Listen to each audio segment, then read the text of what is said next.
Asia cup নিয়ে আবারও নাটকীয়তা। পাকিস্তানের বিপক্ষে ম্যাচ বয়কট করতে চাপ বাড়ছে বিসিসিআইয়ের উপর। যদিও এখনও চূড়ান্ত সিদ্ধান্ত নেয়নি ভারতীয় ক্রিকেট বোর্ড, তবে থেমে নেই রাজনীতি। কথার লড়াইয়ে এশিয়া কাপকে হাতিয়ার বানাচ্ছেন দেশটির রাজনীতিবিদরা।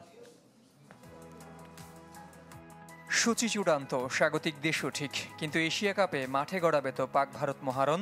পেহেলগাম হামলার জেরে ভারত জুড়ে পাকিস্তান বয়কটের ডাকের কারণেই উঠেছে সেই প্রশ্ন।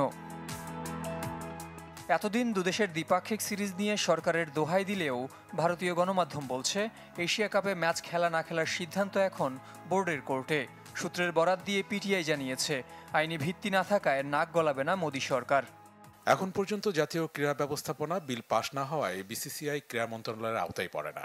তাই এই ব্যাপারে আমাদের কিছু বলার নেই, কিন্তু আমরা দেখব ক্রিকেট বোর্ড জনতার আবেগ নিয়ে কিভাবে সিদ্ধান্ত নেয়। ভারত জুড়ে পাকিস্তান ম্যাচ বাতিলের সুর উঠলেও শেষ পর্যন্ত মাঠে গড়াতে পারে চিরপ্রতিদ্বন্দ্বিতার লড়াই। এটা দ্বিপাক্ষিক সিরিজ নয়, অনেক দলের টুর্নামেন্ট। ভারত এই ম্যাচ বয়কট করলে আদতে লাভ হবে পাকিস্তানেরই, অনেকটা প্রতিপক্ষকে ওয়াকওভার দেওয়ার মতো, যা প্রত্যাশিত নয়।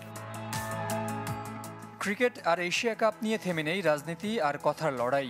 মোহাম্মদ আজহারউদ্দিন, আসাদুদ্দিন ওয়াইসির মতো সাবেক ক্রিকেটার আর মুসলিম নেতারা পাকিস্তান ম্যাচ বয়কটের দাবি জানালেও খেলার পক্ষে রাষ্ট্রীয় লোকদলের এমপি রাজকুমার সাংওয়ান।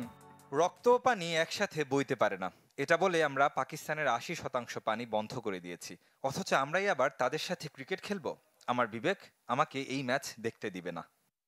সন্ত্রাসবাদে মদতদাতাদের যেভাবে আমাদের সেনাবাহিনী উচিত শিক্ষা দিয়েছে, সেভাবেই আন্তর্জাতিক মঞ্চে আমাদের ক্রিকেট টিম পাকিস্তান দলকে শিক্ষা দেবে।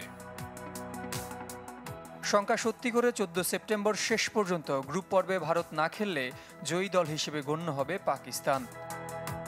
জহির সাগর, চ্যানেল 24।